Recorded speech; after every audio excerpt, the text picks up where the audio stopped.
नमस्ते। मैं आपको एक तीव्र गहरी विश्राम योग निद्रा के माध्यम से मार्गदर्शन कर रही हूँ। इस अभ्यास की शुरुआत में आप कैसा महसूस करते हैं, इस पर ध्यान देकर शुरुआत करें और खुद को शांत होने दें। नाक से गहरी सांस अंदर लें और मुंह से बाहर छोड़ें। इसे 2 बार और दोहराएं। प्रत्येक सांस छोड़ने के साथ तनाव छोड़ें। अपनी सांस को उसकी प्राकृतिक लय में वापस आने दें और अपने आसपास की ध्वनियों पर ध्यान देना शुरू करें। कल्पना कीजिए कि आप न केवल अपने कानों से सुन रहे हैं, बल्कि अपने पूरे शरीर से सुन रहे हैं। अपनी नासिका के अंदर सांस के स्पर्श को महसूस करें, सुगंध को आप तक आने दें।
अपनी आँखों को पूरी तरह से आराम करने दें और देखने की दुनिया से मुक्त हो जाएं। उनके चारों ओर की सभी मांसपेशियों को आराम दें। अपनी स्वाद कलिकाओं पर लिंगरिंग किसी भी स्वाद पर ध्यान दें और अपने शरीर की पूरी त्वचा को संवेदनशील और ग्रहणशील महसूस करें। कल्पना कीजिए कि आप त्वचा में सांस ले और छोड़ सकते हैं। अपनी सभी 5 इंद्रियों के साथ खुले तौर पर एक इरादा या संकल्प को बुलाओ, जैसे कि अपने अवचेतन मन में एक बीज बोना। इसे वर्तमान काल में तैयार करें और इसे यहाँ और अभी सच होने के रूप में अनुभव करें। आप संकल्प का स्वागत कर सकते हैं। मैं अपने जीवन की प्रत्येक परिस्थिति पर पूरी तरह से प्रतिक्रिया करता हूँ।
शरीर के विभिन्न क्षेत्रों के माध्यम से जागरूकता स्नान करें, जैसे कि पूर्ण शरीर की मालिश। अपना सारा ध्यान सिर के मुकुट, माथे के केंद्र, दाहिनी आंख, बाईं आंख, दाहिनी नासिका, बाईं नासिका, ऊपरी होंठ, निचले होंठ, जीभ की नोक, मुंह की छत, अंदर दाहिने गाल, अंदर बाएं गाल और गले के केंद्र पर लाए। अपने हृदय केंद्र, दाहिने कंधे, कोहनी, कलाई, हथेली, दाहिने अंगूठे की नोक और प्रत्येक उंगली पर ध्यान केंद्रित करें। अपनी कमर, कूल्हे, घुटने, टखने, पैर के तलवे और प्रत्येक पैर की उंगली तक नीचे जाए। अपने शरीर के पूरे दाहिने हिस्से को महसूस करें और फिर बाईं ओर दोहराएं।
एक साथ दोनों हाथों पर अपना ध्यान केंद्रित करें। बिना किसी भी तरह से बदले अपनी प्राकृतिक सांस को अंदर और बाहर महसूस करें। कल्पना कीजिए कि दाहिनी हथेली से सांस लेते हुए पूरी बाह से हृदय केंद्र तक जा रहे हैं। फिर बाईं बाह से नीचे की ओर सांस छोड़ते हुए बाईं हथेली से बाहर निकल रहे हैं। पक्षों को बदलते रहें। एक हथेली से सांस लेते हुए हृदय केंद्र में और दूसरी से नीचे और बाहर सांस छोड़ते हुए। प्रत्येक सांस के साथ अपने हृदय केंद्र का पोषण और पोषण करते रहें। उपस्थिति की दवा का स्वागत करें। उपस्थिति द्वारा ही पालित।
महसूस करें या कल्पना करें कि आप शुद्ध उपस्थिति के एक कोकून में लिपटे हुए हैं, उस उपस्थिति में वापस आ रहे हैं।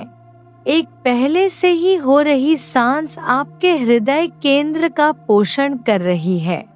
अपने संकल्प, अपने इरादे को वापस बुलाओ। उपस्थिति को इस संकल्प के सार से भरने की अनुमति दो। जैसे ही आप उपस्थिति की दवा में आनंद लेते हैं, अपने भौतिक शरीर के किनारों का स्वागत करना शुरू करें। अपनी सांस को गहरा करें और अपने नीचे के समर्थन, जमीन के घनत्व की अनुभूति को महसूस करें। नाक से गहरी सांस अंदर लें और मुंह से बाहर छोड़ें।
धीरे धीरे और धीरे से छोटे छोटे आंदोलनों को करना शुरू करें। अपना सिर हिलाएं, उंगलियों और पैर की उंगलियों को हिलाएं और जैसे ही आप तैयार हों और अधिक गतिविधियां करें। इस बात पर ध्यान देने के लिए कुछ समय निकालें कि आपके अभ्यास की शुरुआत से क्या अलग महसूस होता है। आज मेरे साथ अभ्यास करने के लिए बहुत बहुत धन्यवाद। मैं हर हफ्ते नए योग निद्रा रिकॉर्डिंग जारी करता हूँ। मेरे चैनल को सब्सक्राइब करें या मेरी वेबसाइट से रिकॉर्डिंग डाउनलोड करें। यदि आप योग निद्रा के अपने ज्ञान और अभ्यास को गहरा करने के लिए उत्साहित हैं, तो विसर्जन और शिक्षक प्रशिक्षण के लिए मेरी वेबसाइट देखें।